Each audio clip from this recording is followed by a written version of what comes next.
साहब।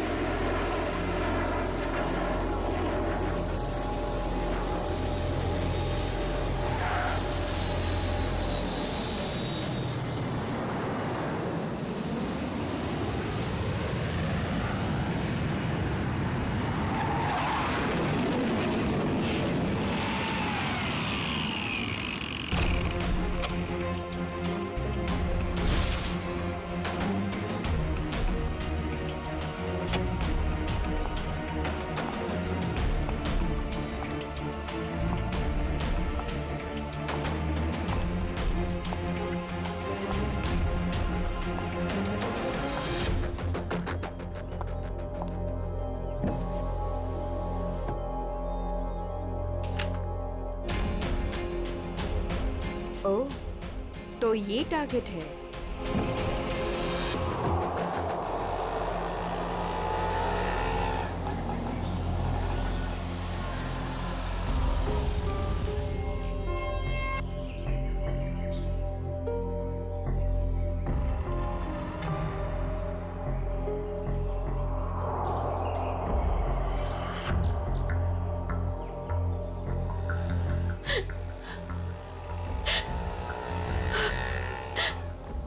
पता तो यही का बताया था, लेकिन अब तक आए क्यों नहीं?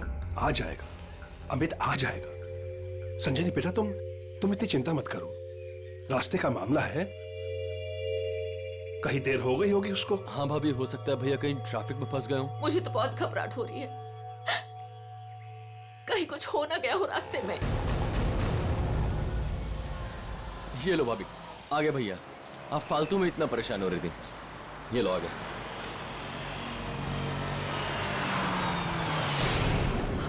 आप क्यों नहीं रहे? रुक क्यों गया वो? भैया को तो जगह पता थी।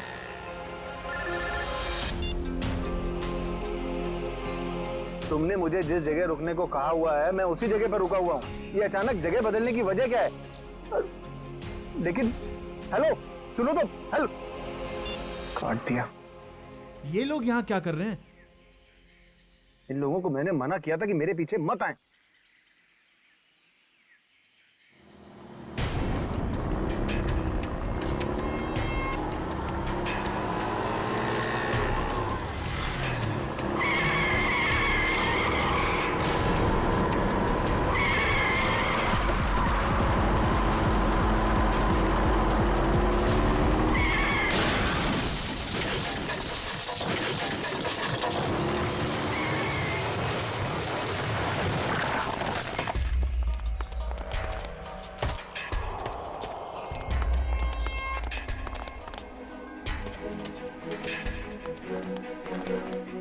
हटिए प्लीज, हटिए। आप लोग हटिए, एक बाजी हो जाइए प्लीज। अमित, अमित, अमित, भैया, अमित, भैया।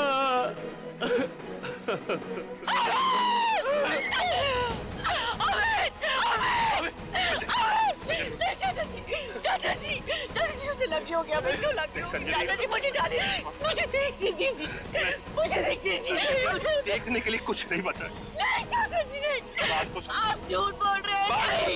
नहीं, ये झूठ है। भाभी, भैया सच में हमारे साथ नहीं रहे।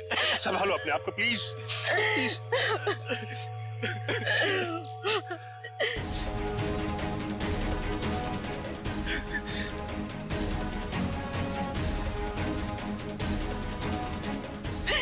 तुमने मेरे पति को मारा, तुमने मेरे पति को मारा है। मारा, क्यों मारा मेरे पति को? मैडम, इसमें मेरी कोई गलती नहीं है। मेरे ट्रक के ब्रेक फेल हो गए थे। मैं खुद हैरान हूँ ये कैसे हो गया। मैंने बहुत कोशिश की बचाने की। झूठ, तुमने मारा मेरे पति को, इसने मेरे पति को मारा। बताओ क्यों किया? क्यों किया तुमने ये सब? क्यों? चाचा जी, चाचा। संभालो अपने आप को संजनी, संजनी। तू नहीं बचेगा। अभी सीआईडी को बुलाता हूँ।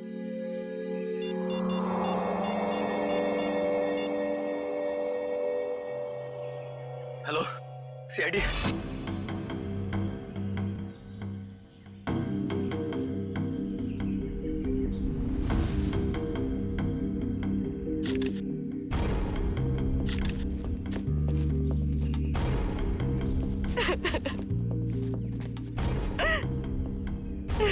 संजनी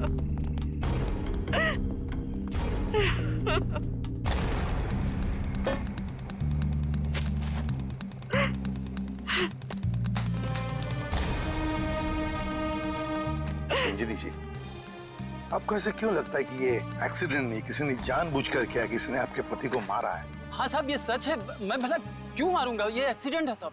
बाद में बात करूंगा। बताओ। सर ये जानबूझकर किया गया है। मेरे पति को मुझसे छीन लिया गया है। साहब, अच्छा खासा मैं गुजरात से चला आ रहा था, कहीं भी कुछ नहीं हुआ, यहीं पर आकर मेरी गाड़ी का ब्रेक फेल हो गया साहब। साहब वो गाड़ी बिल्कुल मेरे सामने थी, मैं ब्रेक लगाने की कोशिश भी कर रहा था, लेकिन साहब ब्रेक नहीं लग रहा था। साहब मैंने हॉर्न भी बजाया, स्टीयरिंग काटने की कोशिश की साहब, लेकिन ये एक्सीडेंट हो गया साहब। साहब मैंने बहुत बचाने की कोशिश की, स्टीयरिंग काटने की कोशिश की, स्टीयरिंग जाम हो गया साहब, इसीलिए ये एक्सीडेंट हुआ साहब। सही कह रहा है सर, ये किसी ने स्टीयरिंग और ब्रेक के साथ छेड़छाड़ की है सर। अच्छा, देखा आपने, मैं कह रही थी ना, ये एक सोची समझी साजिश है। मेरे पति को मार दिया गया है सर, और मैं आपको बता सकती हूँ क्यों। छोड़ दो संजनी, अब हम कुछ भी कर ले, हमारा अमित तो वापस आने वाला नहीं, हमारा तो घर ही उजड़ गया ना। अब किसी को कुछ बता के क्या फायदा होने वाला है? क्यों छोड़ दूं चाचा जी, अब छुपाने वाली बात रही क्या गई है। अमित तो अब नहीं रहे, और काजल का कोई पता ही नहीं। काजल? ये काजल कौन है?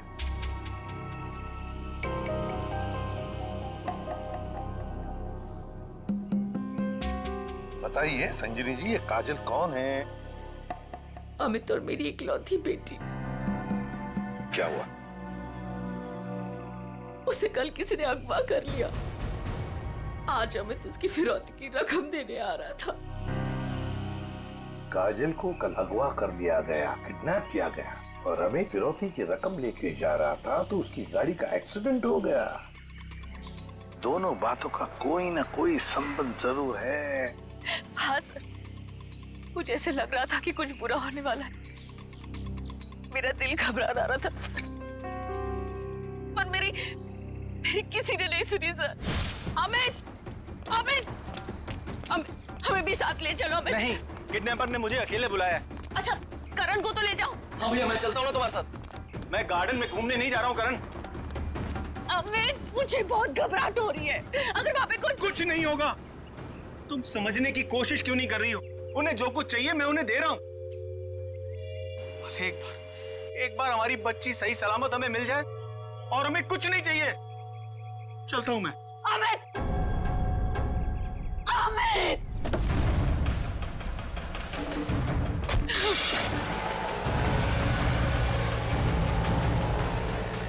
संजनी चलो अंदर चलते हैं, सब ठीक हो जाएगा। ओके चाचा जी, मुझे बहुत घबराहट हो रही है, हमें पुलिस को बता देना चाहिए। नहीं संजनी, देखो तुम हमारे घर की बहू हो, लेकिन मैं तुम्हें अपनी बेटी जैसे समझता हूं, इसलिए तुम्हें नसीहत दे रहा हूं, अपने पति से पूछे बगैर कोई भी ऐसा कदम मत उठाओ प्लीज। नहीं चाचा जी, मैं तो जाऊंगी। आप लोग चल रहे हो तो चलो। करण, गाड़ी निकालो।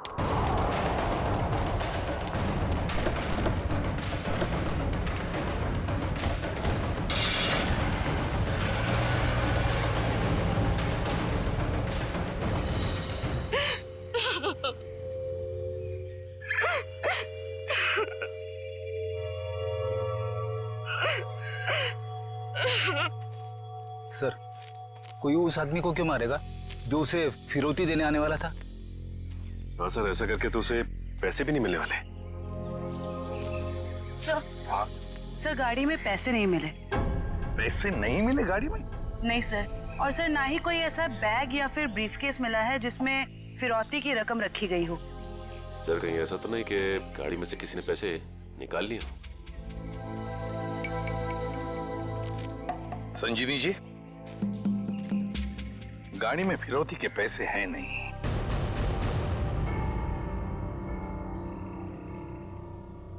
पैसा नहीं था। पैसा नहीं था? फिरौती कुछ और ही थी। क्या? कुछ और ही था? पैसा नहीं था तो और क्या था संजनी? सोना चांदी गहना कुछ तो होगा। मुझे कुछ नहीं पता। मैंने अमित से पूछा था लेकिन उन्होंने मुझे बताया ही नहीं। कुछ नहीं। क्यों कर?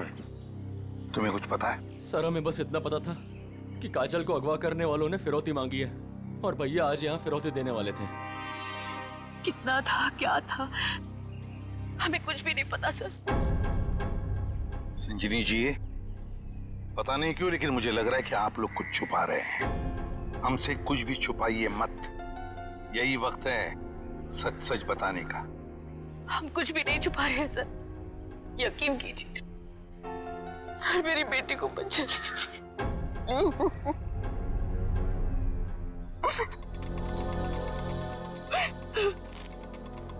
फिरौती के लिए पैसे नहीं देने थे तो फिर और क्या हो सकती थी फिरौती?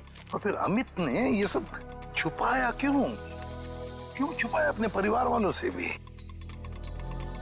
एक्सीडेंट से पहले तुम कहीं रुके थे क्या? कुछ इतनी देर के लिए कि जिस वक्त में कोई तुम्हारा स्टीयरिंग या फिर ब्रेक के साथ कोई छेड़छाड़ करे। हाँ साहब, यहाँ से ठीक 2 किलोमीटर पहले टोल नाका है, वहाँ के अफसर ने मुझे रोका था।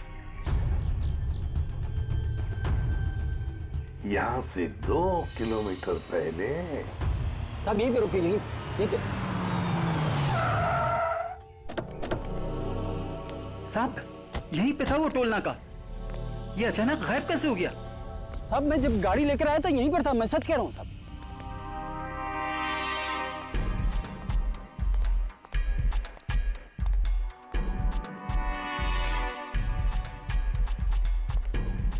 अगर यही था तो गायब कहाँ हो गया? ये देखो,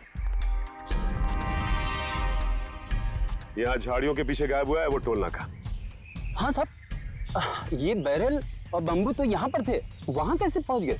ये नकली टोल नाका सिर्फ तुम्हें रोकने के लिए बनाया गया था। और जब तुम यहाँ के उस नकली ऑफिसर से बात कर रहे होगे, उस वक्त तुम्हारे ट्रक के ब्रेक और स्टीयरिंग के साथ किसी ने छेड़खानी की है। यानी सर ये सब नकली था? जी हाँ, सब कुछ नकली था। अब एक काम करो, उस नकली ऑफिसर का स्केच बनाओ हमारे लिए। जी सर। सर यही है वो नकली ऑक्ट्रॉय ऑफिसर जिसने ट्रक रोका था। हमारे रिकॉर्ड में इसका कुछ मैच वगैरह है?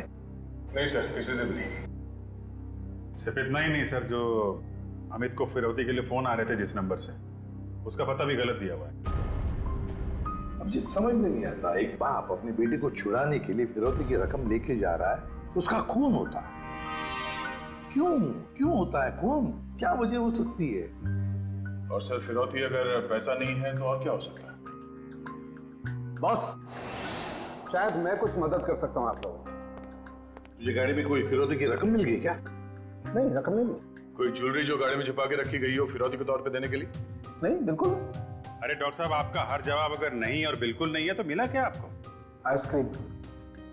अमित की कार में आपको आइसक्रीम मिली है? नहीं।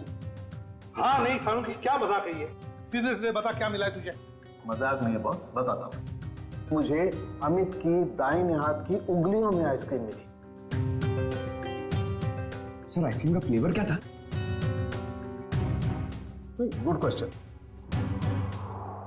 बटर स्कॉच फ्लेवर की आइसक्रीम थी। सर आपको पूरा यकीन है कि आपकी जांच में कुछ गड़बड़ नहीं हुई है?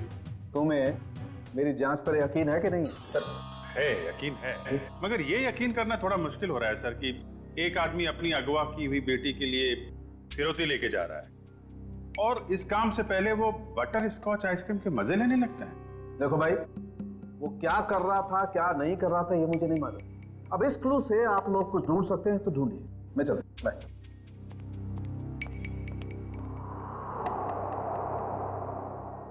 काम करो सर, अमित की पत्नी संजीनी को फोन करो, पूछो उससे कि अमित घर से निकलने से पहले आइसक्रीम खा के निकला था क्या, हाथ धोए थे क्या नहीं, ये भी पूछो। समझ में नहीं आता, एक बाप अपनी बेटी को छुड़ाने के लिए फिरौती की रकम लेके जा रहा है, मगर बीच रास्ते में रुककर आइसक्रीम खाता है, बटर स्कॉच आइसक्रीम। सर संजीनी ने बताया कि उनकी बेटी को आइसक्रीम से एलर्जी थी, इसलिए वो लोग आइसक्रीम खाने से परहेज करते थे और घर में भी आइसक्रीम नहीं रखते थे सर। ये लो, इसका तो एक ही मतलब हो सकता है कि अमित ने आइसक्रीम घर से निकलने के बाद खाई है। सर ये अमित कैसा बाप है सर? अपनी बेटी को छुड़ाने से पहले कहीं रुककर बटरस्कॉच आइसक्रीम खा रहे हैं। पंकज, ये बाप आइसक्रीम खाने के अलावा कुछ और ही है। तुम लोग एक काम करो, पता लगाओ अमित के घर और फिरौती देने की जो जगह थी उसके बीच में कितने आइसक्रीम पार्लर्स हैं। जरूर अमित किसी न किसी आइसक्रीम पार्लर में गया होगा और वहीं उसने ये बटरस्कॉच आइसक्रीम खाया होगा। सर हमने सारे आइसक्रीम पार्लर चेक किए तो पता चला कि ये वही आइसक्रीम पार्लर है जहाँ से अमित ने कल आइसक्रीम खरीदी थी। ठीक है।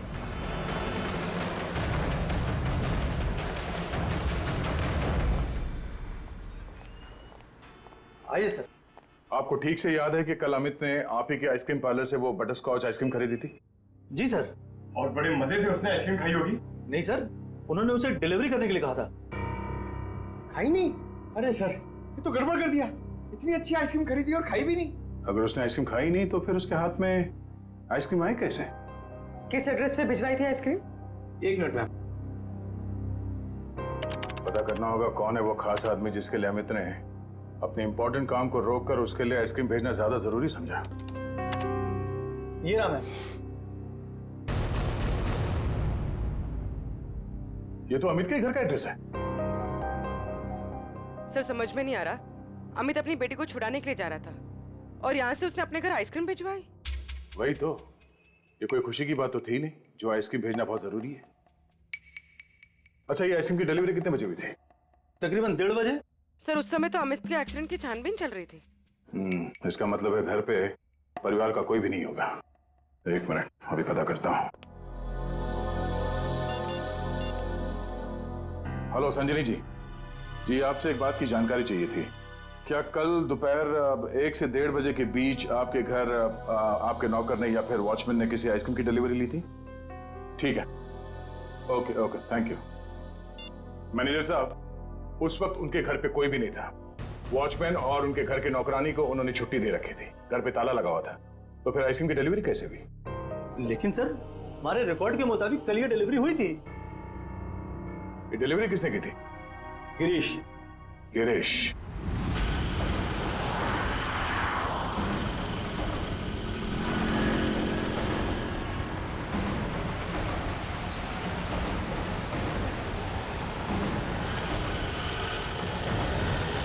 सर हम इस बटरस्कॉच का गिरीश का पीछा क्यों कर रहे हैं सर? हमें ये तो पता चल गया था कि कल अमित ने आइसक्रीम का जो ऑर्डर दिया था उसके घर तक नहीं पहुंचा। हाँ सर। अब हमें ये पता चलेगा कि डिलीवरी बॉय ने इस आइसक्रीम के साथ क्या किया था। सर इसलिए आपने फिर से आइसक्रीम अमित के घर के पते पर ऑर्डर की? मैंने तो सिर्फ अमित का जो ऑर्डर है उसे दोहराया है। अब देखते हैं ये डिलीवरी बॉय क्या करता है। सर आपको लगता है गिरीश वही करेगा जो उसने कल किया था? लगता नहीं है पंकज, गिरीश ने फिर से वही गलती की है। वो देखो, वो दूसरे रास्ते पे मुड़ गया।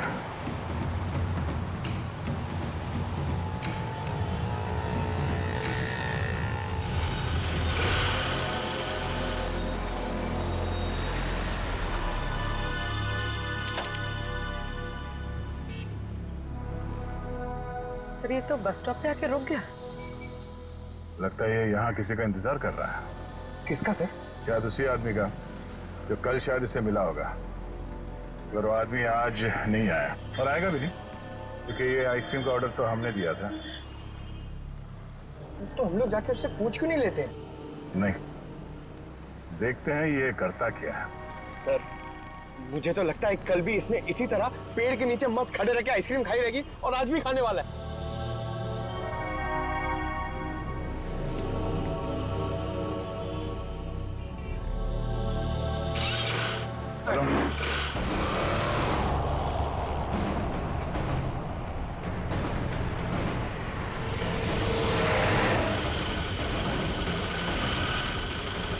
अबे यार, इसने तो आइसक्रीम का मिल्क शेक बना दिया होगा। सर ये जा कहाँ रहा है? पंकज, जिस आदमी का ये इंतजार कर रहा था बस स्टॉप पे, वो आदमी वहां पे नहीं पहुंचा। इसलिए शायद ये उसी से मिलने जा रहा है।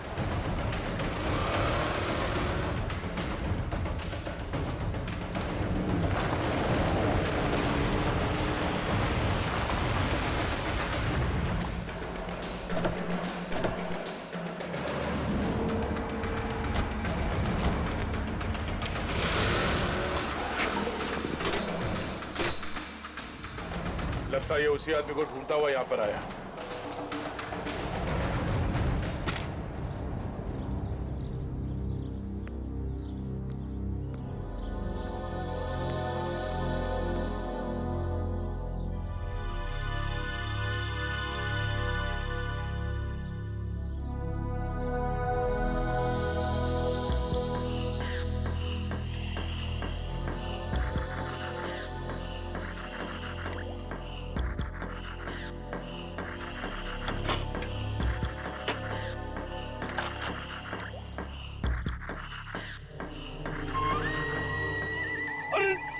सर, इसने तो आइसक्रीम का हलवा बना दिया, ना खाने के लायक बची ना पीने के लायक।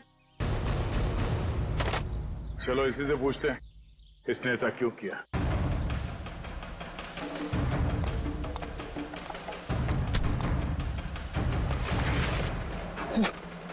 हेलमेट निकाल।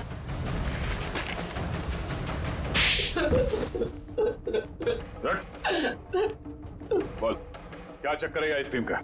कुछ दिन पहले मुझे एक आदमी यहाँ मिला था। उसने मुझसे कहा तुम्हारे आइसक्रीम पार्लर पे अमित नाम का एक आदमी आएगा और वो बटर स्कॉच आइसक्रीम ऑर्डर करेगा सर।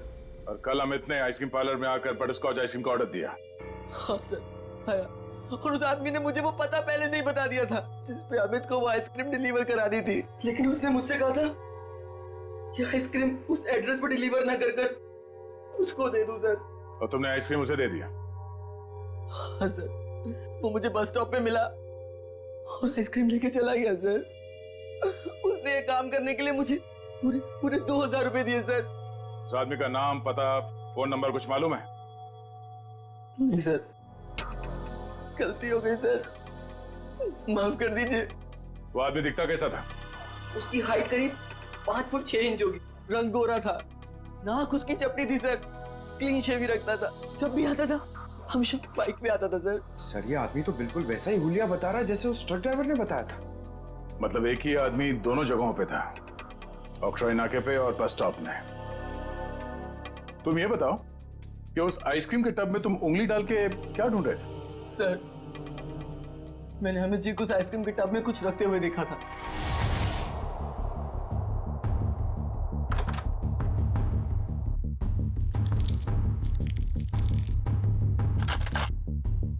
मैनेजर साहब, हाँ इस आइसक्रीम के डिब्बे की डिलीवरी करा दीजिए जल्दी। इसका टाइम पे पहुंचना बहुत जरूरी है। आप बेफिक्र रहिए, ये बिल्कुल समय पे पहुंच जाएगा।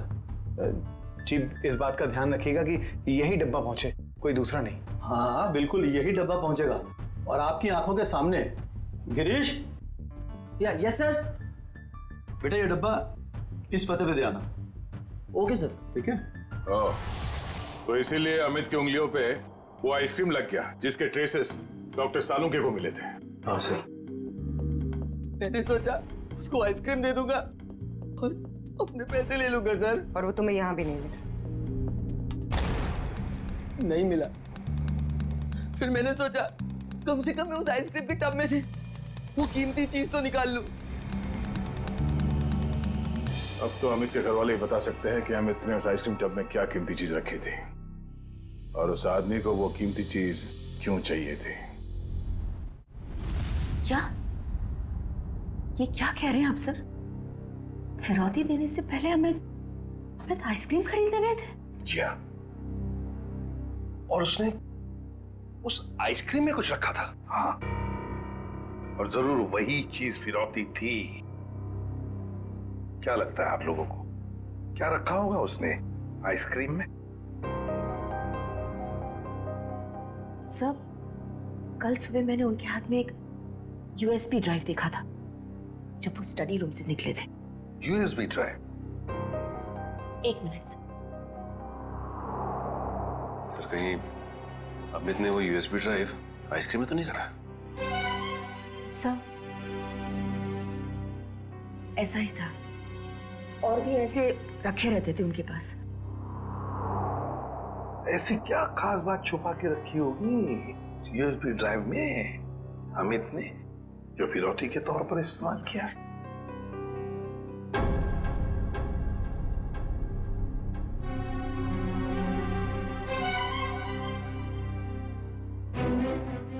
फिर चुप हो।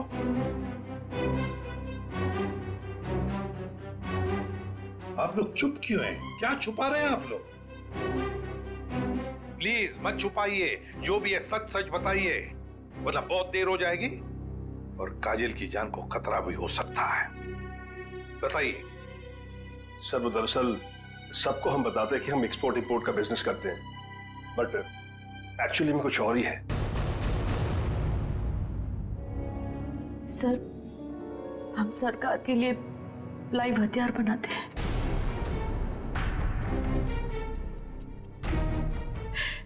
सरकार के साथ हमारा कॉन्फिडेंशियल एग्रीमेंट है कि कुछ भी हो जाए हम ये बात किसी को नहीं बताएंगे। तो कहीं कोई खुफिया जानकारी तो नहीं थी इस यूएसबी ड्राइव में, जो अमित ने आइसक्रीम में डालकर दे दिया किसी को? गद्दारी की है अमित ने, देश के साथ गद्दारी।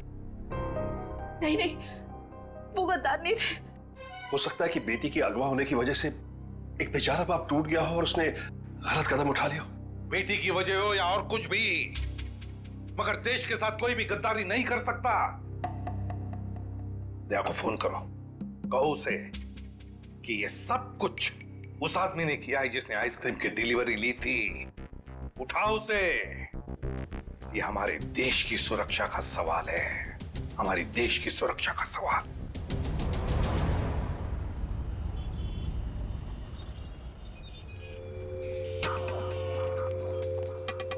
सर, इस दुकान के सीसीटीवी से सामने वाले बस स्टॉप का फुटेज हमने उस पॉइंट से क्यू किया है जब वो आइसक्रीम डिलीवरी बॉय सामने आके रुका था। गुड, लेकर सर देखते हैं कौन है वो आदमी जो डिलीवरी बॉय से आइसक्रीम लेकर गया।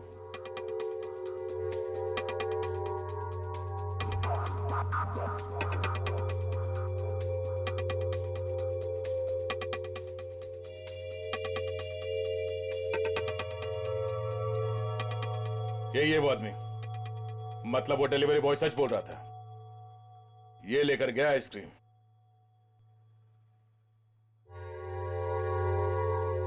पूर्वी, एक मिनट पॉज करो।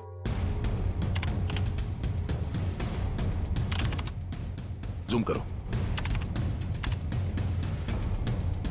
बाइक का नंबर दिख रहा है, पता करते हैं ये है कौन। मैं बस थोड़ी देर टीवी देख लेता हूं।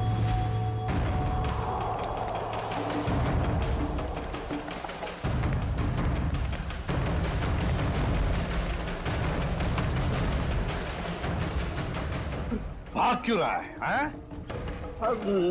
नहीं साहब, बस ऐसे ही डर गया था।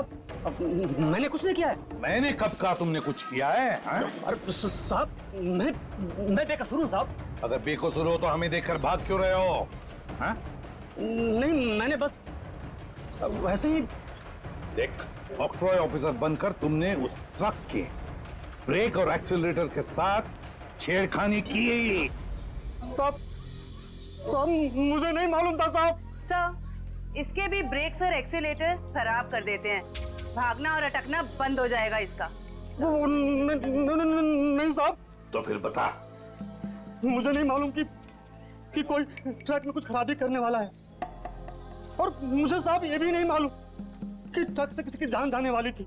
वो आइसक्रीम का बॉक्स जो तुम्हें उस डिलीवरी बॉय ने दिया था, उस आइसक्रीम के बॉक्स का क्या किया तुमने? साहब, मैंने आइसक्रीम बॉक्स किससे डिलीवरी की थी साहब? किसके कहने पर? किसके कहने पर किया सब ये तुमने? साहब, वो एक औरत थी। एक औरत? हाँ साहब। और वो औरत मिली कहाँ तुम्हें? सर, एक बस स्टॉप पर वहीं मिली थी वो, और ये साहब, ये सब कुछ मैंने पैसे के लिए किया साहब। उसका नाम पता तो मालूम नहीं होगा तुम्हें? शक्ल भी नहीं देखी होगी, क्यों? नहीं साहब, नाम नहीं मुझे मालूम है। वो जब आई थी तो उसने अपना चेहरा शॉल से ढक रखा था, उस औरत ने तुम्हें कांटेक्ट कैसे किया? साहब उसने मुझे कॉल किया था। सचिन, इसका मोबाइल फोन चेक करो, देखो कहां से आया था ये कॉल। बताओ। सर ये उसका नंबर है सर। ठीक है। किस बस स्टॉप पर मिली थी वो? सर यारी रोड बस स्टॉप पर सर। यारी रोड। सर ये यारी रोड तो 20 किलोमीटर दूर। कोई बात नहीं सचिन, जाएंगे हम 20 किलोमीटर दूर यारी रोड बस स्टॉप पर। जरूर कोई ना कोई सुराग मिल ही जाएगा। सर इसका क्या करना है? जेल भेज दें? नहीं नहीं जयवंती, इसे जाने देते। वैसे भी ये कुछ काम का नहीं रहा हमारे, है ना? बहुत बहुत शुक्रिया साहब, बहुत बहुत शुक्रिया।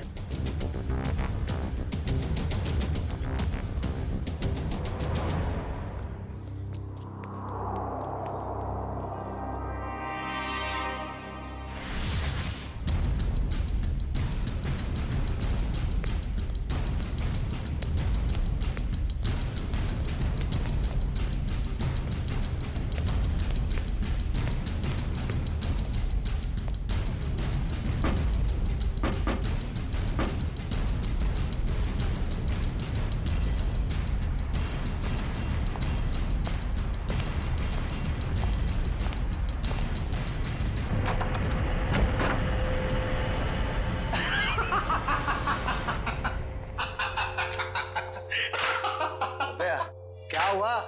इतना हंस क्यों रहा है? अरे यार आज 3 सीआईडी वालों को चूना लगा के आ रहा हूं।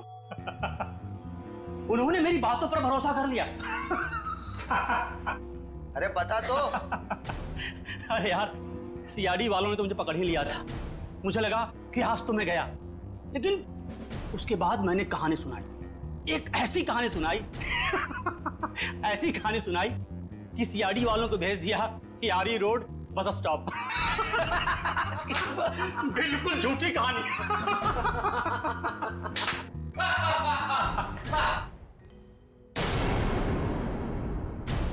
बहुत हंसी आ रही है।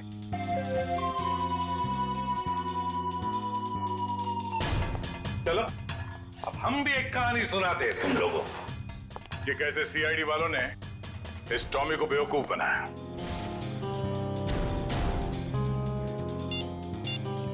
तुम्हारे मोबाइल से मैंने अपना नंबर डायल किया, बस तुम्हारा नंबर मेरे मोबाइल पे आ गया। और तुम्हारा नंबर ट्रैक करते करते हम यहां तक पहुंचे तुम सबकी बारात निकालने।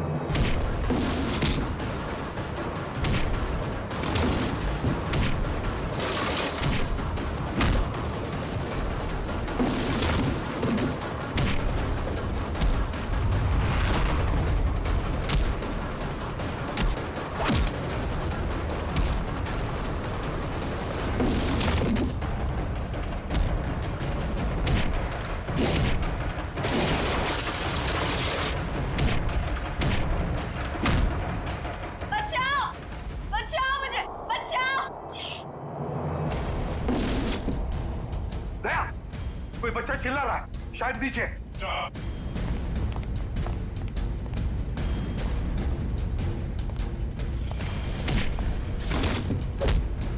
तुम काजल हो? घबराओ मत बेटा।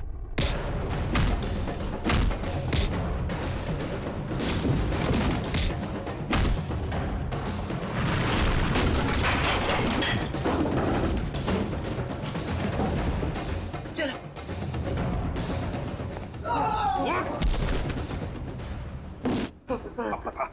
पता यूएसबी ड्राइव कहाँ है? सर मुझे नहीं पता सर। बोल। मुझे नहीं पता सर। अंकल वो यूएसबी इनके पास नहीं है, किसी और के पास है। किसी और के पास है? किसके पास है बेटा? मैंने उन्हें बात करते सुना था, वो गुजरात जाने वाले, वहां से बॉर्डर क्रॉस करेंगे। गुजरात? तो फिर दया, उन्हें रोकना होगा।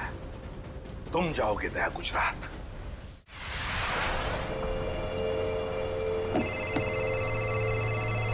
हेलो निखिल, नजरें गड़ा के रखना।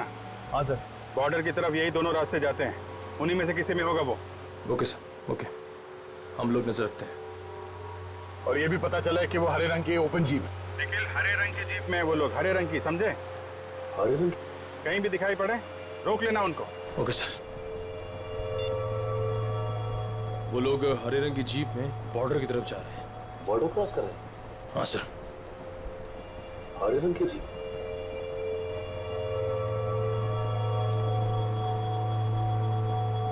एक मिनट, वो देखो सामने कोई जीप दिखाई दे रही, लगता वही लोग। हाँ, लग तो वही रहे। रुक जाओ, देखो आप लोग सीआईडी से हैं, तुम लोग यहाँ से बच के जा नहीं सकते हो।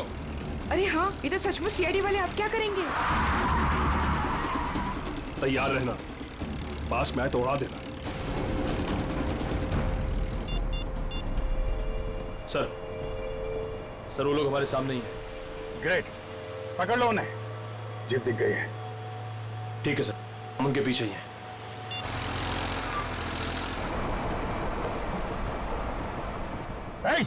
रुक जाओ तुम लोग, हम लोग सीआईडी से, रुक जाओ।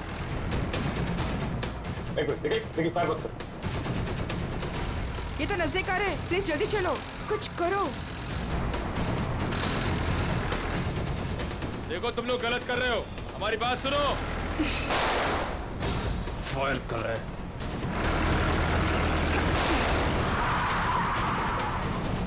देखो तुम लोग गलत कर रहे हो, अपने आप को मारे।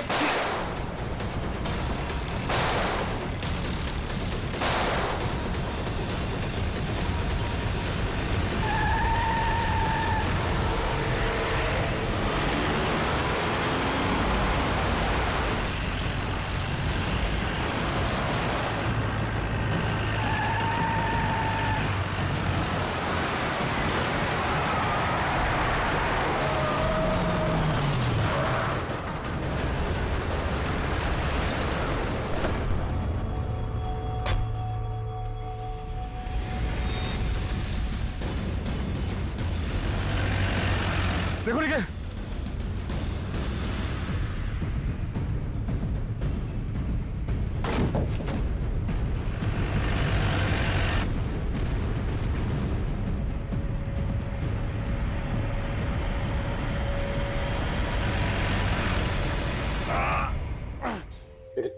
एक काम करो जल्दी, अभिजीत सर को फोन करो जल्दी। इस गाड़ी को भी अभी खराब होना था। सर, सर हम लोग उनका पीछा कर रहे थे, सर हमारी गाड़ी फंस गई। Oh no. सर उनको पता चल गया हम उनका पीछा कर रहे हैं। हाँ सर।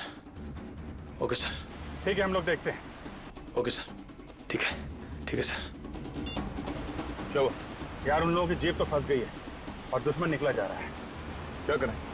एक रास्ता है हमारे पास, गाड़ी घुमाओ गया।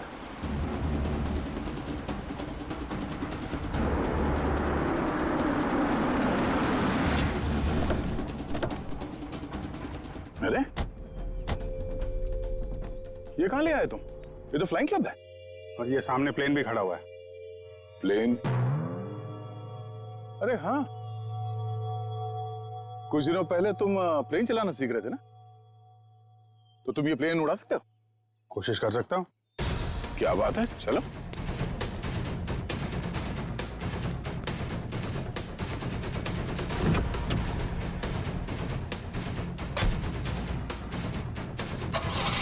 और जोर से निकल।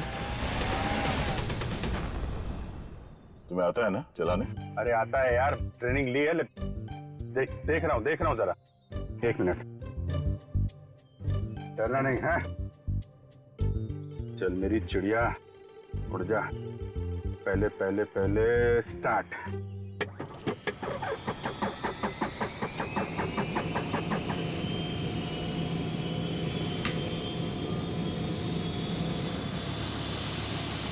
अरे अभिजीत, ये कहाँ जा रहा है? अरे यार, एक मिनट करता हूँ।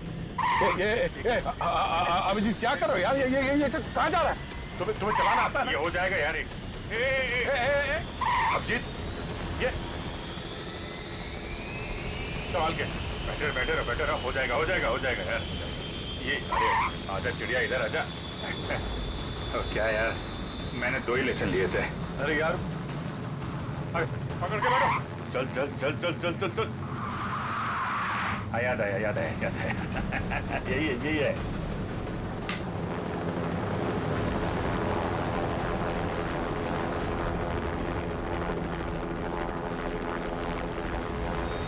ये जा रही चिड़िया, ऊपर जा रही।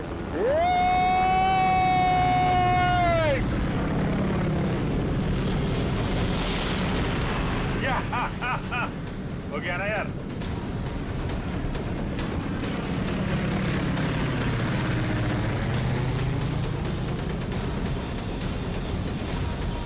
अब जीत संभाल के।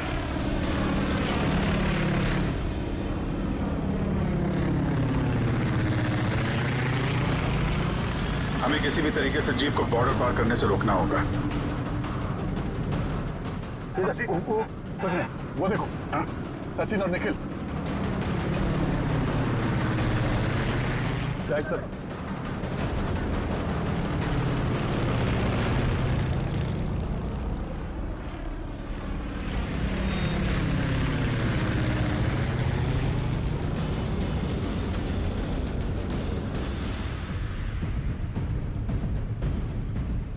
जीप आगे होनी चाहिए।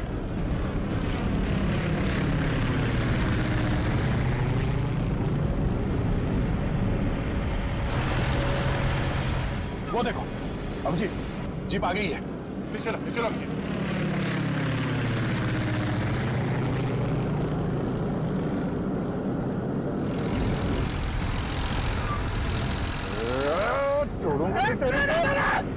खींचो।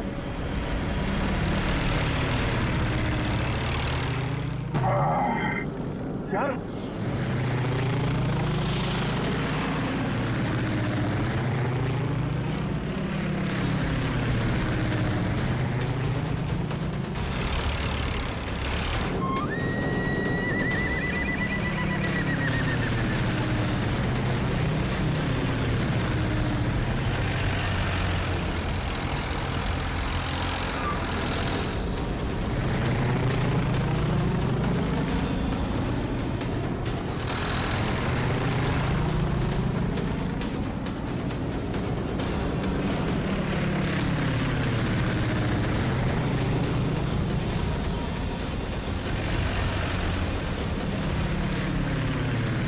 एक काम करते हैं, इसको पीछे से ही पकड़ते हैं।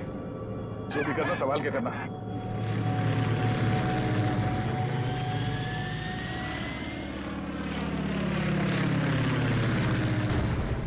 चलो अभिजीत, चलो उसके ऊपर ले लो।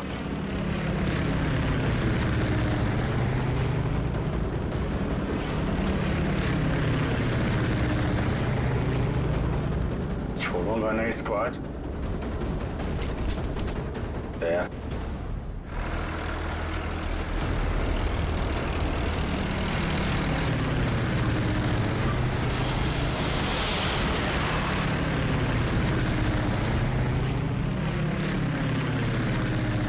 फिर से ट्राई करता हूं। दया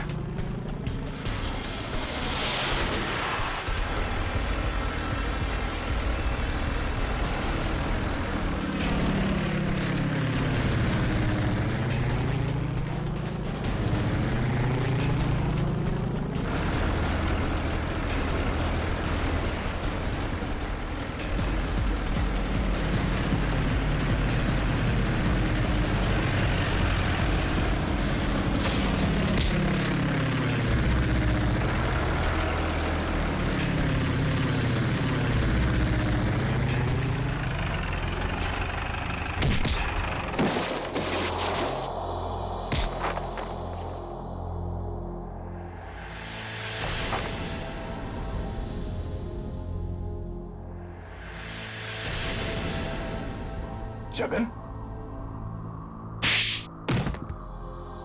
शर्म आनी चाहिए जगन तुम्हें।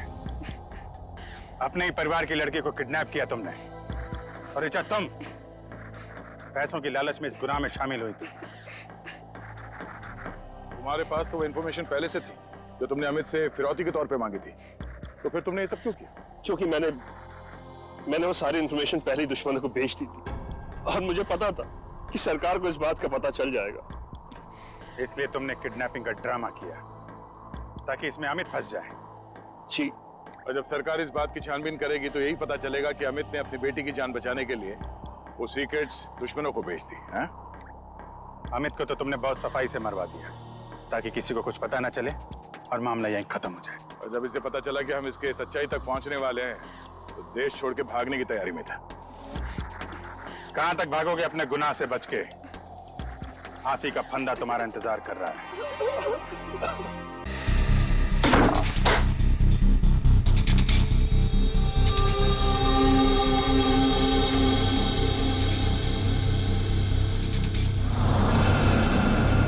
मुझे अपना के मुझे फिर से पराया क्यों कर दिया माँ?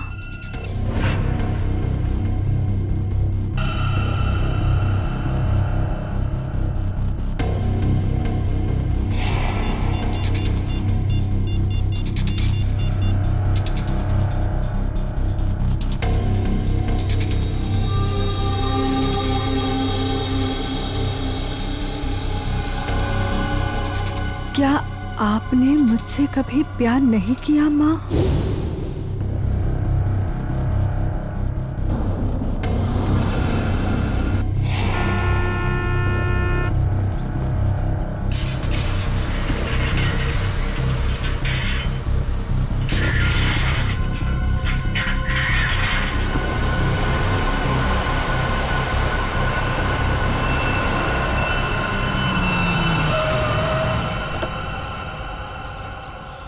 नमस्ते मैडम जी। नमस्ते।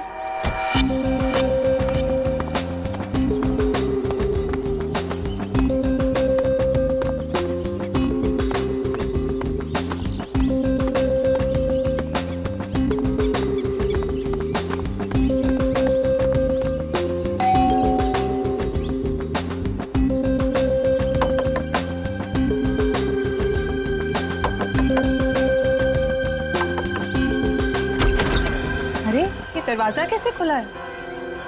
विनीता, विनीता, विनीता, कहाँ हो तुम? सो रही हो क्या? विनीता। अंकल, आंटी, कोई आवाज क्यों नहीं दे रहा है?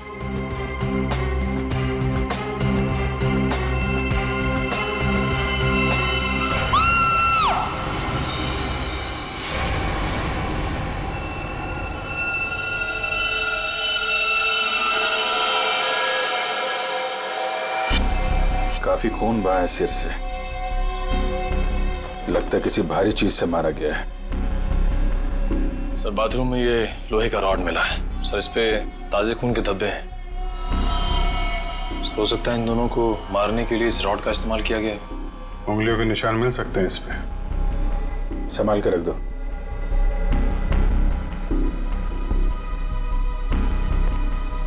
वैशाली जी, आपने सबसे पहले देखा लाशों को?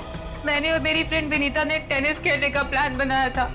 जब मैं यहाँ आई तो विनीता मुझे नहीं मिली और अंकल आंटी की लाश। लाश के आसपास किसी को देखा था? यहाँ पे कोई नहीं था। और बाहर का दरवाजा खुला हुआ था? जी, पर मुझे विनीता की फिक्र हो रही है क्योंकि उसका फोन सुबह से बंद आ रहा है। विनीता की फोटो है आपके पास? फोटो तो ये रही। वंश सर, ये फोटो सब चेक ना किया और पुलिस स्टेशन में भेजो।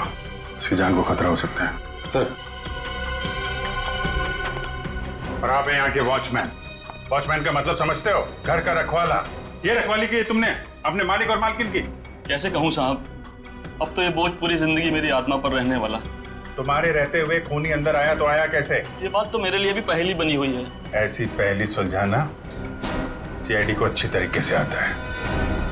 प्लीज साहब, मेरे बाबूजी से इस तरह बात मत कीजिए। ये दिल के मरीज है और अगर इन्हें कुछ हो गया तो मेरा क्या होगा? चुप कर। माफ करना साहब, मेरा बेटा है, मुझसे बहुत प्यार करता है। चल जा, बाहर जाके बैठ। कल रात विनीता घर पे थी? हाँ साहब, वो घर पे ही थी। मगर रात को देर से आई थी, 2 बजे घर पे आई थी वो। और वैशाली जी आप कितने बजे आए? सुबह 8 बजे। मतलब विनीता यहाँ से रात 2 बजे से सुबह 8 बजे के बीच में गई है? नहीं गई साहब। नहीं गई है तो घर पे कहाँ है? तुम ड्यूटी पे कितने बजे सो रहे थे ये बताओ। नहीं साहब, हम बिल्कुल नहीं सोए। सोने की बात तो दूर, हमने सेकंड की झपकी भी नहीं ली। तो क्या वो खूनी आसमान से उड़ के इस घर में आया? हाँ? वैशाली एक बात बता, विनीता के परिवार वालों की किसी से कोई दुश्मनी थी? मुझे इस बारे में कुछ नहीं पता। अच्छा, विनीता के बारे में आप हमें और क्या बता सकती हैं? विनीता मुझसे अपने सारे सुख दुख बांटती थी, बस उसे अपने अनाथ होने की हीन भावना महसूस होती रहती थी। एक मिनट, आपने कहा कि विनीता अनाथ है? अंकल आंटी ने उसे गोद ले रखा था। अच्छा, विनीता का सुरेश जी और उनकी पत्नी के साथ कैसा संबंध था? बहुत अच्छा था, जैसे कि उसके सगे माँ बाप हो। पर विनीता से वो एक ही बात से नाराज होते थे। कौन सी बात? रोहन। ये रोहन कौन है? वो सुरेश अंकल के दोस्त धनराज जी का बेटा था। उससे विनीता बहुत प्यार करती थी, पर इन्हें ये रिश्ता जरा भी मंजूर नहीं था। रोहन ठीक आदमी नहीं था क्या? एक नंबर का शराबी। उसकी शराब पीने की लत की वजह से उसके माँ बाप ने उसे जायदाद से बेदखल कर दिया था। शराब पीने के बाद उसे कुछ भी होश नहीं रहता। एक बार तो उसने मेरे सामने इतना बड़ा ड्रामा क्रिएट किया था। विनीता दरवाजा खोलो, खोलो दरवाजा। मैंने कहा दरवाजा खोलो वरना मैं दरवाजा तोड़ दूंगा।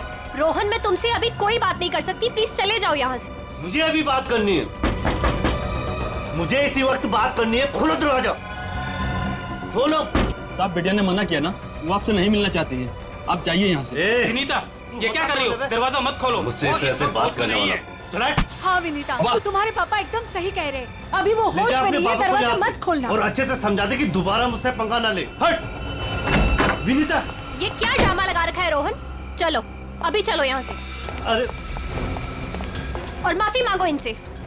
सॉरी वॉचमैन अंकल, मुझसे गलती हो गई। ये मेरी बदतमीजी की कीमत। दारू पी के तुम कुछ भी करते हो ना, कुछ भी बकते हो। चलो यहाँ से, चलो रोहन। हो सकता है इस रोहन ने शराब के नशे में आके सुरेश जी और उनकी पत्नी का खून कर दिया और फिर विनीता को अपने साथ लेकर चला गया। इस रोहन का नंबर है आपके पास? हाँ, नंबर तो है मेरे पास। 198234-561।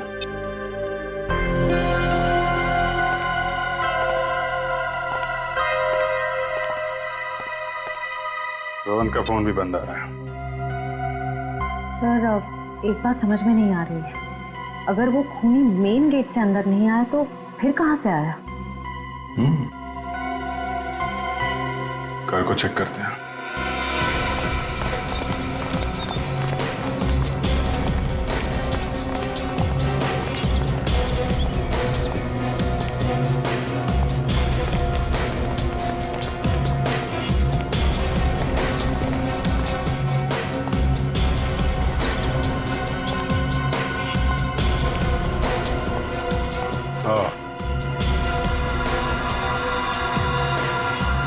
ये देखा?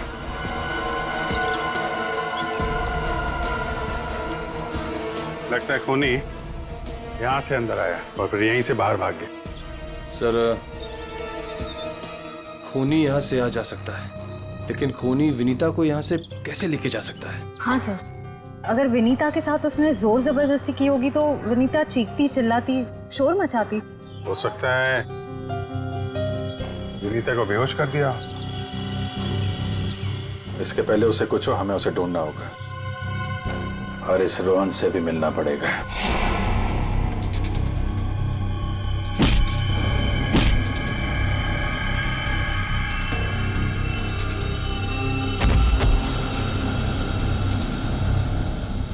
सर, अभिजीत सर ने रोहन का यही का पता बताया।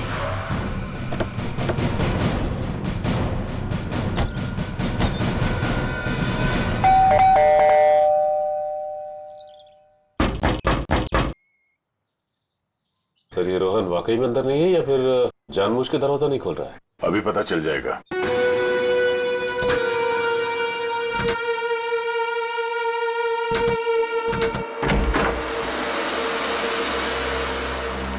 हो सकता है उसने विनीता को यहीं कहीं छुपा के रखा हो।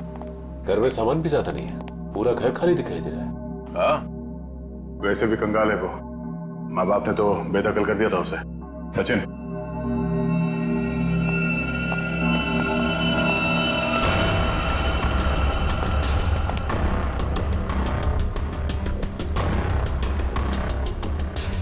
सर, यहाँ तो कोई भी नहीं है, ना ही विनीता और ना ही रोहित। हो सकता है उसने अपना ठिकाना बदल दिया। काम करो, घर की तलाशी लो, कोई ना कोई सुराग जरूर मिलेगा।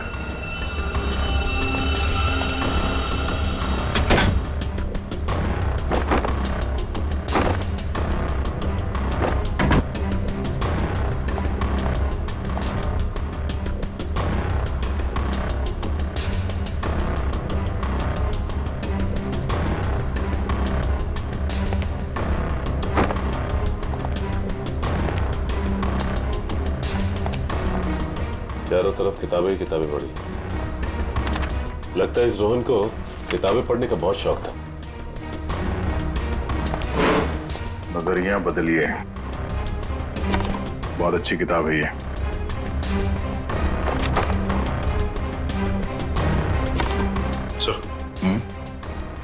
ये देखिए, इस डस्टबिन में ये दस्ताने पड़े थे। लगता है किसी ने अभी भी जलाया। मतलब इन दस्तानों का इस केस से कुछ लेना देना है।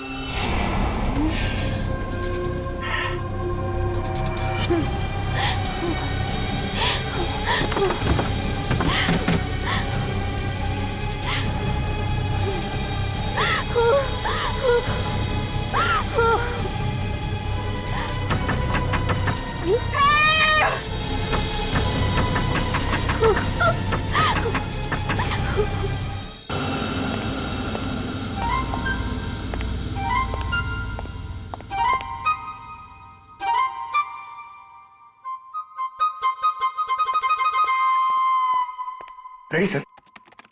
मेरे इतने बड़े शरीर के इत्तू से दिमाग में ना एक बात नहीं घुस रही है। कौन सी बात? ये रोहन का मेन मकसद था विनीता से शादी करना, करेक्ट? करेक्ट। फिर इसने अपने सास ससुर की जान क्यों ली? अरे वृषाली ने बताया था ना कि उसे शराब पीने की बहुत जबरदस्त लत थी, और शराब के नशे में लोग अक्सर कुछ भी कर जाते हैं, उन्हें कुछ याद नहीं रहता। हाँ क्या? क्या? शराब के नशे में इतनी ऊंची दीवार कोई कैसे चढ़ सकता है, भले रस्सी के सहारे क्यों? और फिर विनीता, वो तो शराब नहीं पीती, वो क्यों गई रोहन के साथ? सर वैसे भी विनीता तो उनकी सगी बेटी थोड़ी थी। जो कुछ भी हो, जो कुछ भी हो, लेकिन वो अपने माता पिता से बहुत प्यार करती थी। नहीं नहीं नहीं, कुछ और ही चक्कर है। लगता है इन दोनों को मारने का ही प्लान था। सर, हाँ, लगता है ये काम किसी लुटेरे का होगा। फ्रेडी लुटेरा नहीं हो सकता। कोई लूटने के लिए आता तो घर का सारा सामान वैसे के वैसे कैसे रहता? नहीं नहीं, ये मुजरिम जो भी है ना, उसका एक ही मकसद था, इन दोनों को खत्म करने का। सर, हाँ, एक बहुत ही हैरान कर देने वाली बात पता चली है। क्या? सर, विनीता ने 1 हफ्ते पहले फायर ब्रिगेड में फोन किया था, और ये रही उस फोन कॉल की audio clip. Hello fire brigade, मेरे घर में आग लगी है, प्लीज जल्दी किसी को भेज दीजिए। मेरा एड्रेस है 603 हर्ष विहार शांति नगर। लेकिन सर, जब फायर ब्रिगेड वाले उनके घर पहुंचे तो विनीता की मम्मी माला जी ने उन्हें ये कहकर वापस भेज दिया कि वहां कोई आग वाग नहीं लगी है। हाँ, उसके घर में तो कोई आग लगने का निशान भी नहीं मिला। अरे झूठ क्यों कहा उसने? यही बात तो समझ में नहीं आ रही। फायर ब्रिगेड वाले ने खुद देखा था स्टोर रूम से धुआं निकलते हुए। उसने अंदर जाना भी चाहा, लेकिन माला जी ने उसे रोक दिया। माला जी ने फायर ब्रिगेड वाले को अंदर जाने से रोक दिया? क्यों? कुछ और ही चक्कर है।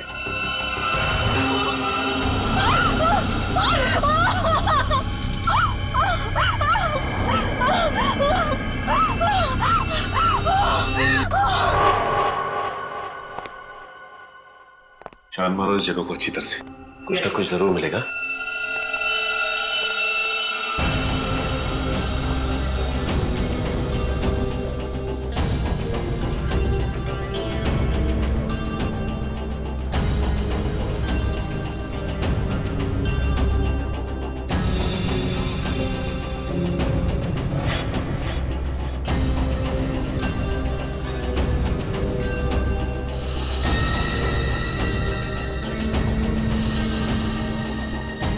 ये क्या?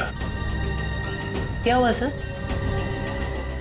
सीलिंग पे पेंटिंग बनाई। बड़ी ही अजीब बात है। देखते हैं।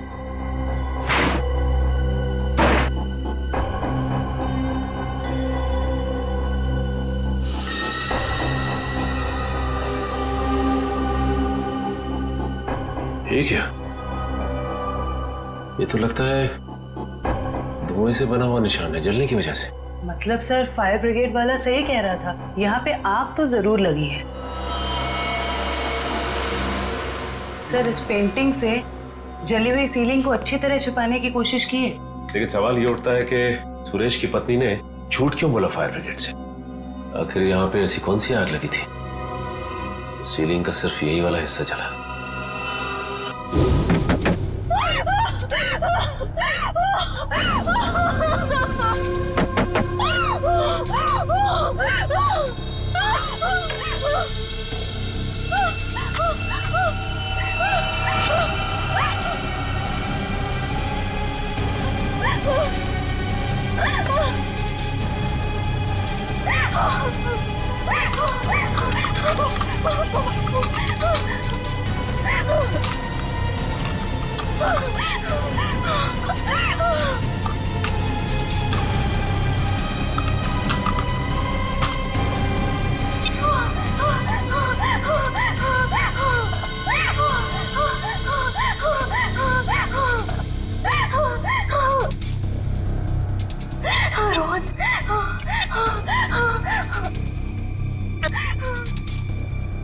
रोहन फोन क्यों नहीं उठा रहा?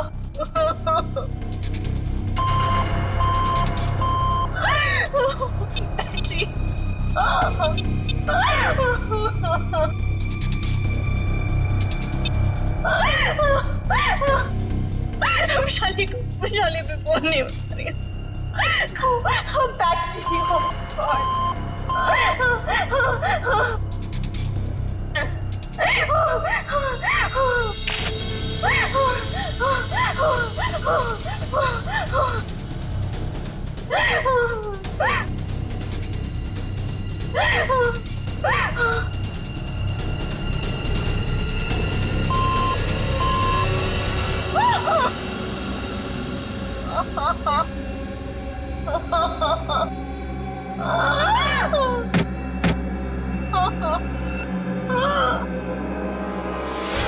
बस मौत रात को 1 बजे से 3 बजे के बीच में हुई है।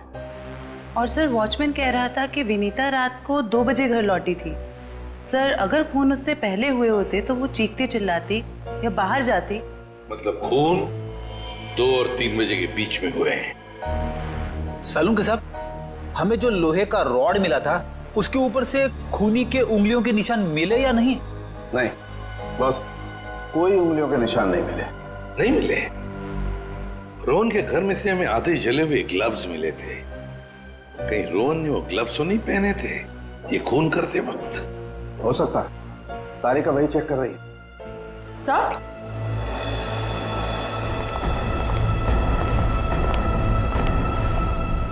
सर ये खास किस्म का सॉल्यूशन है, इकोडेल्पाइट नाम। अगर मैं इस सॉल्यूशन को इन दस्तानों पर डालूं तो इन दस्तानों पर जो कुछ भी लगा हुआ होगा वो अलग हो जाएगा। अरे वाह, फॉरेंसिक टेक्नोलॉजी कहां से कहां पहुंच गई है।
इन पे तो खून लगा है।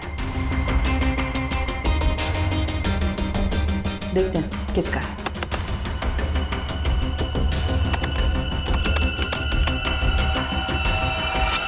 पॉजिटिव सर, ये खून मिस्टर एंड मिसेस सुरेश का ही है।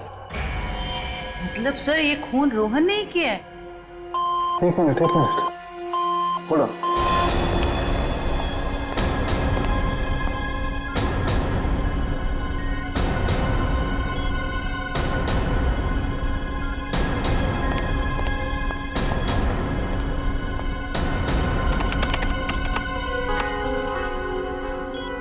बस वो देखो,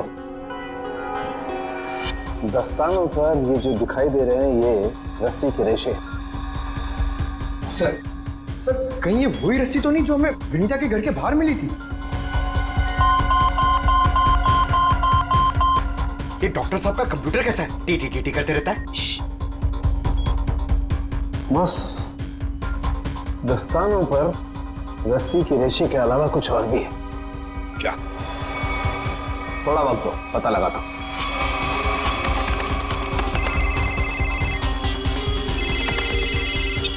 हाँ श्रेया, ठीक है। क्या? सर विनीता का फोन थोड़ी देर के लिए ऑन हुआ था, उसके घर के बिल्कुल करीब। और सर उसने सोशल नेटवर्किंग साइट पे अपने दोस्त को एक SOS मैसेज भी भेजा है। श्रेया मुझे लिंक अभी भेज रही है सर। ये देखिए सर। मैं घुटन से मर रही हूं, प्लीज मुझे बचाओ। Vinita, my God.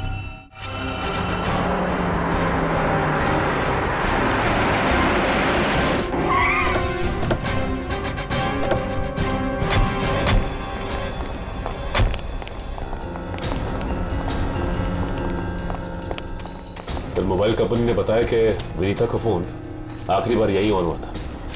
इस घने जंगल में नेटवर्क मिला, यही बड़ी बात है। जरा देखो आसपास।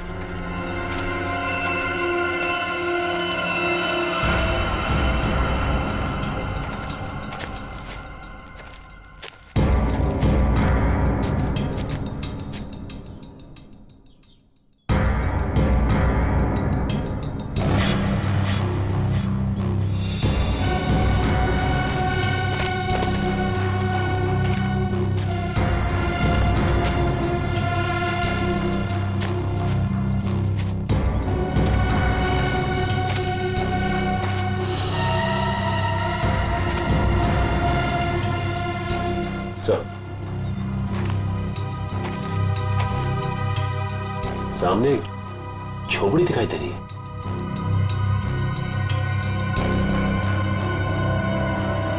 दिव्या, वंश,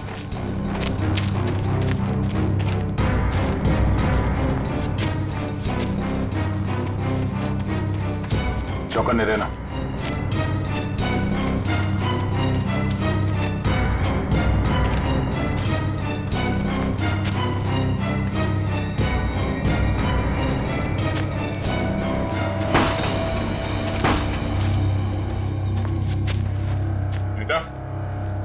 बेटा, तो तलाशी लो।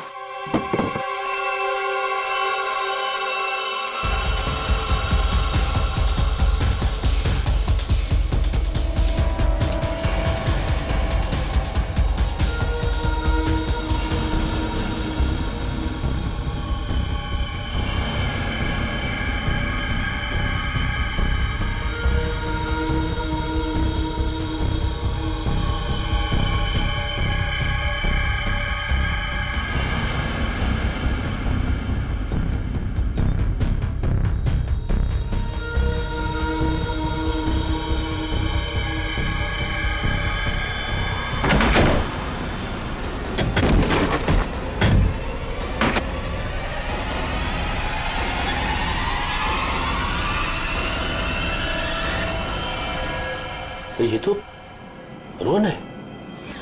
सॉरी वॉचमैन अंकल, मुझसे गलती हो गई। हम लोग सोच रहे थे कि सब रोहन का किया था, पर किसी ने इसे ऊपर पहुंचा दिया। सर कहीं ऐसा तो नहीं कि विनीता ने अपनी आत्मरक्षा के लिए इसे मार दिया? नहीं, इसे भी ठीक वैसे ही मारा है, सर पे वार करके, जैसे विनीता के माँ बाप को मारा था। खूनी को एक ही है। सकता है कि खूनी ने रोहन को मारा और विनीता को साथ ले गया। हो सकता है, या ये भी हो सकता है कि वो यही कहीं आसपास हो। तो देखो,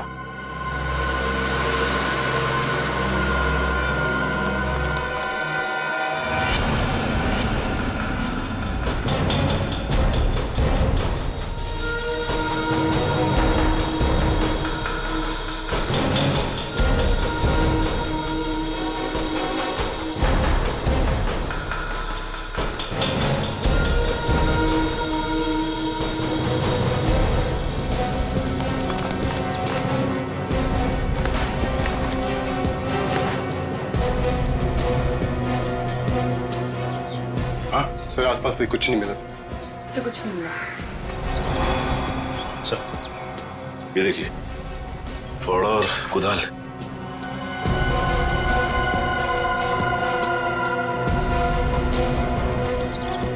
कहीं जमीन के नीचे तो नहीं? यहाँ पे खुदाई का सामान पड़ा हुआ है, जरा फाड़ो दिखा ना।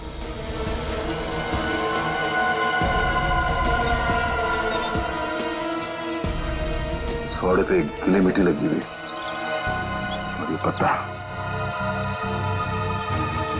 तो विनीता को यहाँ जमीन के नीचे रखा गया है, जंगल के किसी ऐसे हिस्से में जहाँ पे ये पत्ते मिलते हो।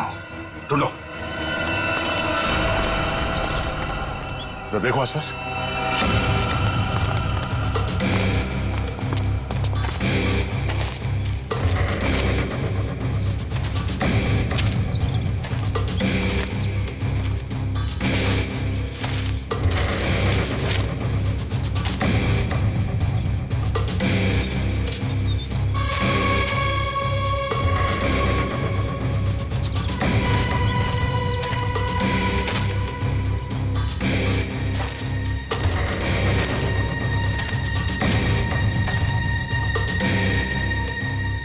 सचिन, वंश, दिव्या,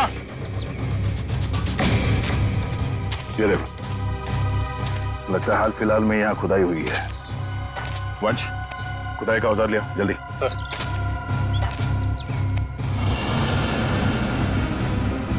गुड, यहाँ पे खोदना शुरू करो।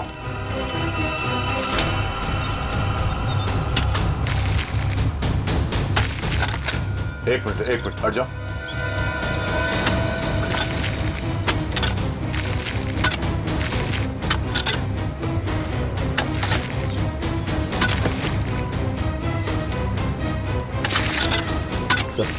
हाँ?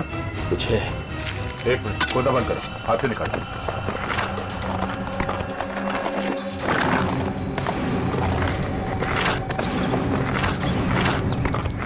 तो इसके अंदर तो नहीं?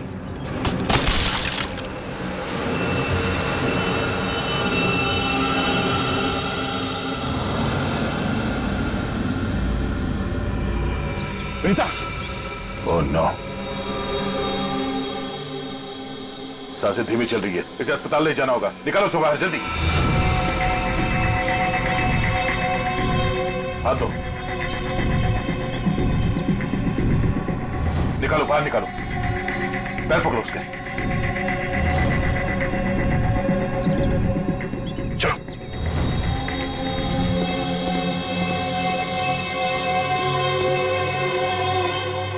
इतना समय बीत गया है, पता नहीं किस हाल में होगी विनीता।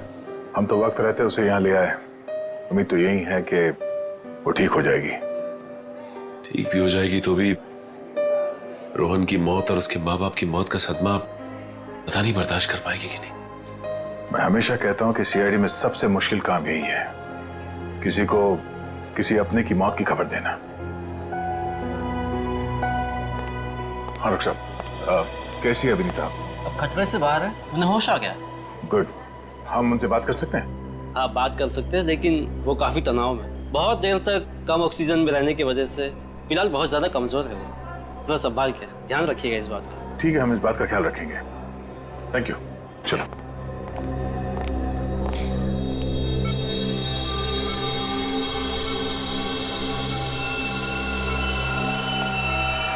अरे नहीं, लेटे रहो, आराम करो। Thank you sir. डॉक्टर ने बताया कि आप लोगों ने मेरी जान बचाई।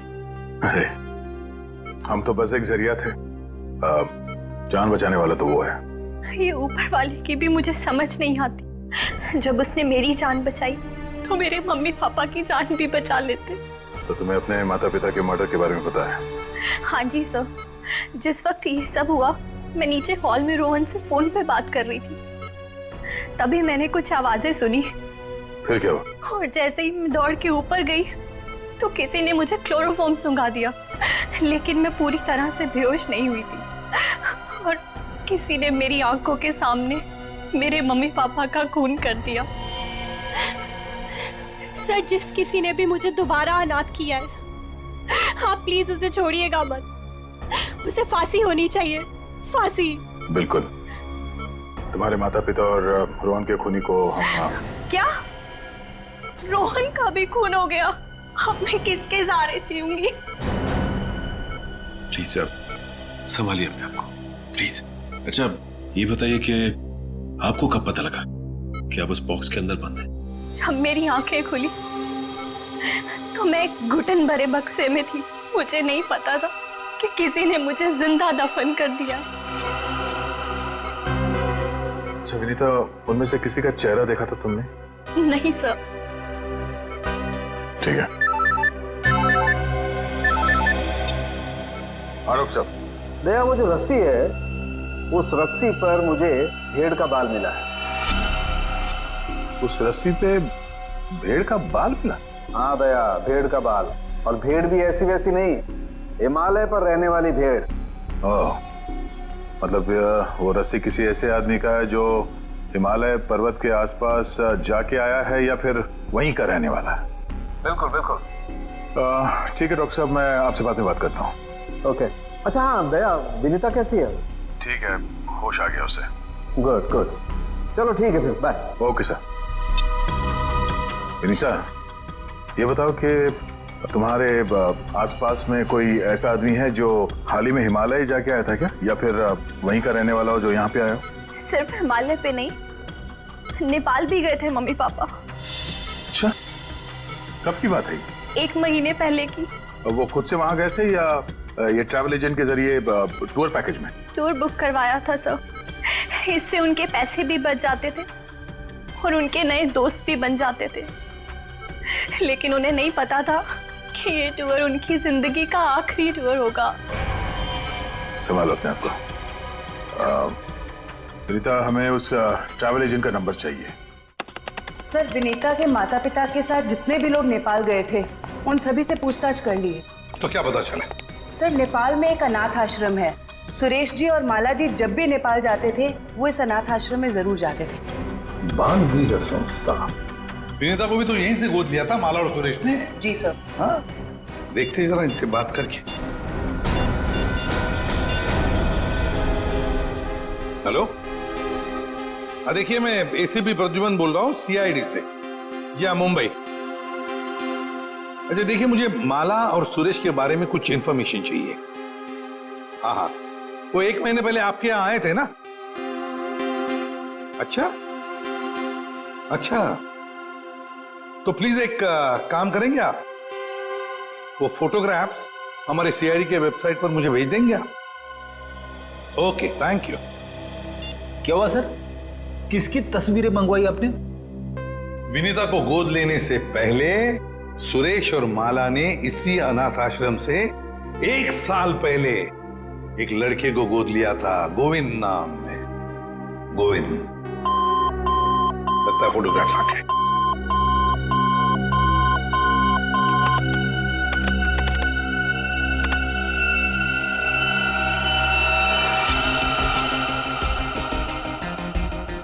पांच साल की उम्र थी, साल 1999। मतलब सर, वो आज तकरीबन 20 साल का होगा। अभी पता चल जाएगा गोविंद अगर आज है कैसे दिखता होगा।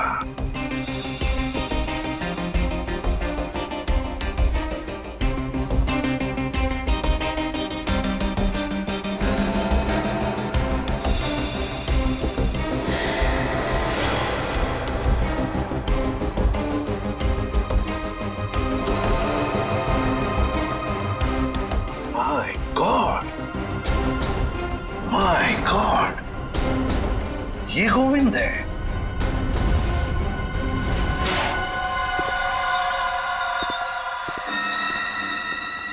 अब देखते हैं कहां भागेगा।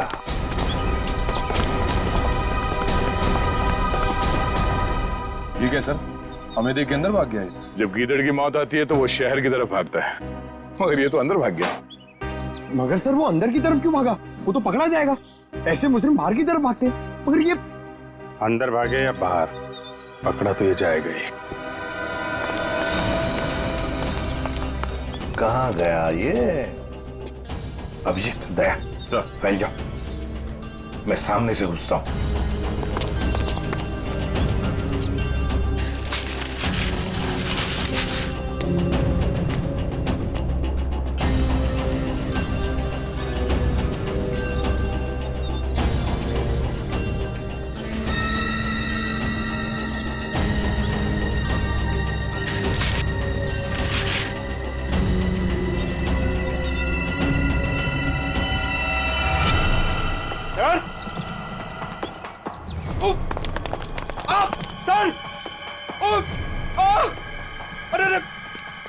क्या हुआ? सर खुजली हो रही है सर। अरे खुजली कहां से होने लगी तुम्हें? सर बहुत तेज खुजली हो रही है सर। ये झाड़ की वजह से। अभिजीत, क्या हुआ इसे? सर ये प्लांट ये बहुत गड़बड़ है, इसकी वजह से इसको खुजली हो रही है। एक मिनट, अरे लेकिन इसे जल्दी से हॉस्पिटल ले जाओ। कुछ नहीं होगा, आ जाओ आराम से, संभाल के। तो जानबूझकर हमें यहाँ अंदर बुलवा लिया है। जाल रचा है उसने खुजली वाले पौधों का। संभल के रहना, यहीं कहीं छुपाई है।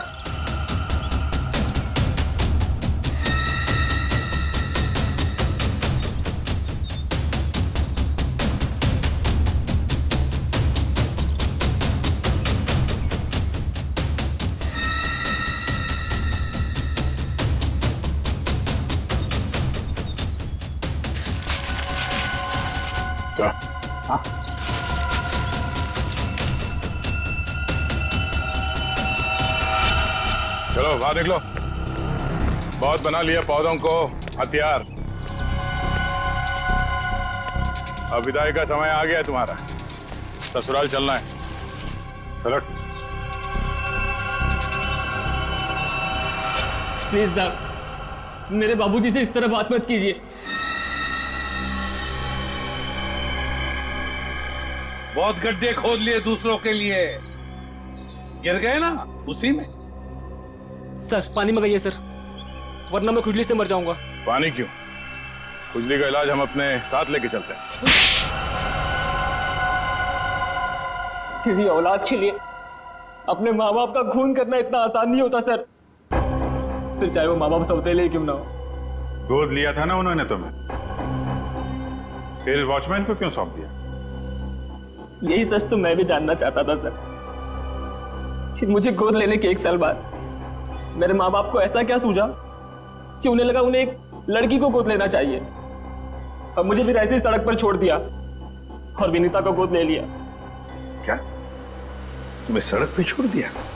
हाँ सर, ऐसा बर्ताव तो कोई अपने जानवर के साथ भी नहीं करता, जैसा उन लोगों ने मेरे साथ किया। वो तो भला हो मेरे बाबूजी का, जो उन्होंने मुझे रोता हुआ बस स्टॉप पर देखा और अपने साथ अपने घर ले गए, और तब मेरी अच्छी परवरिश की उन्होंने। सुरेश और माला ने पहचाना नहीं तुम्हें? नहीं सर, मैंने हाल फिलहाल में उनके घर जाना शुरू किया था। मेरे बाबूजी की उम्र हो गई थी, तो मुझे लगा मुझे नौकरी करनी चाहिए। क्या तुम्हारे बाबूजी जानते नहीं थे कि तुम उनके मालिक के बेटे हो? नहीं सर, जब मैं उन्हें मिला था तब वो वहां काम नहीं करते थे, और सर मैं इसे कोई इत्तेफाक नहीं कहूंगा, तो भगवान ने मेरे साथ इंसाफ की। तुम्हें किसने अधिकार दिया सजा देने का? सजा देने का हक सिर्फ अदालत को है। क्या तुम शुरू में ही पहचान गए थे उन दोनों को? ये बात तुम्हें मालूम कैसे पड़ी कि उन्होंने तुम्हारे साथ ऐसा किया था? नहीं पहचाना था सर। एक दिन मैं बगीचे में काम कर रहा था, तो माला मेम साहब ने मुझे घर के अंदर बुलाया था किसी काम से। विनोद! जी मेम साहब। जरा ऊपर आना, तो काम है। अभी आया। जी मेम साहब। विनोद, देखो ये पुरानी अलमारी है, इसे ठीक से स्टोर रूम में रख देना। हाँ जी मेम साहब। हाँ।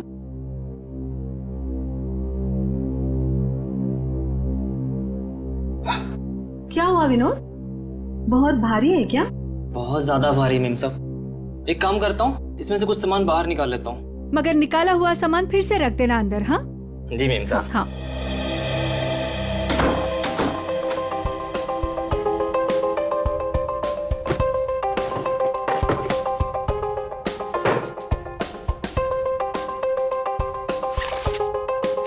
कितनी प्यारी प्यारी ड्राइंग्स हैं।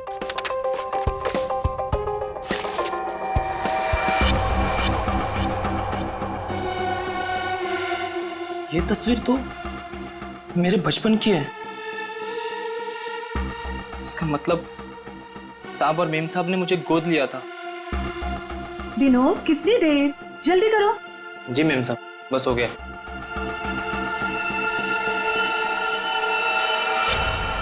और फिर तुम नेपाल गए सच्चाई का पता लगाने? हाँ सर, और जब मुझे सच का पता चल गया तो मैंने पूरे परिवार के नाक में दम करना शुरू कर दिया।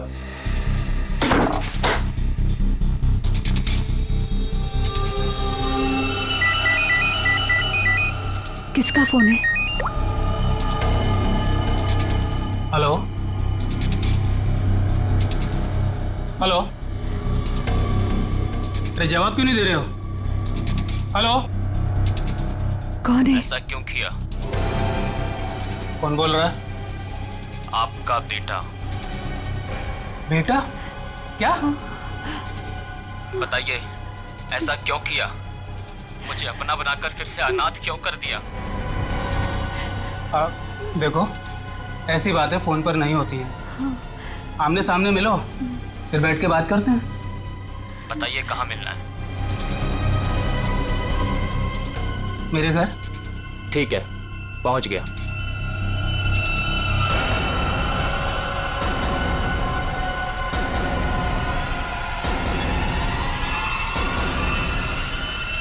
स्टोर रूम की अलमारी में तुम्ही ने आग लगाई थी ना?